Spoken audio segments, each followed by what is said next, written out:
I worked for a day and earned a fair wage. I was proud of the profit I'd made. Then the taxman came and knocked on my door, and he took some of what I was paid. He said, "We need to build houses and help feed the hungry. To argue would make you a grump." So he took it and left, but the next time I saw him, that taxman had gotten quite plump. He said, "We need infrastructure, so pay your fair share. It takes money to maintain the road."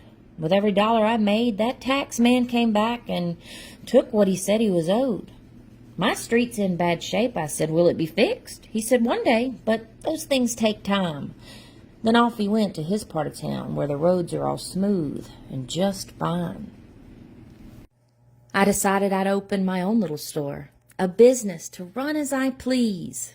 Then the tax man came in and said, "Hey, here's what you'll owe for the licenses, permits, and fees."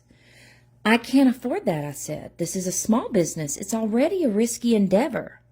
"I'm just doing my job," he said, and then off he went, 'cause his business was better than ever.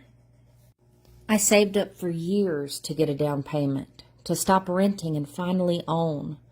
I barely moved in before the tax man came back and said, "I need to assess your new home." He said, "You'll pay every month and it'll take 30 years, but one day you'll be mortgage free.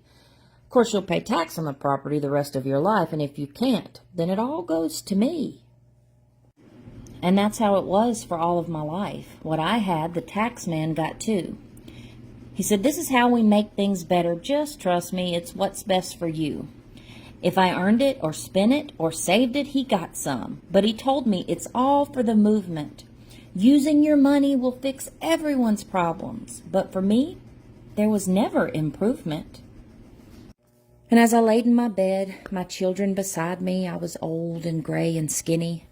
And every dollar I'd made that I hoped I could leave them had been taxed right down to a penny. And the last thing I saw was him walk in my room. He said, "Don't worry, I'm not here for you."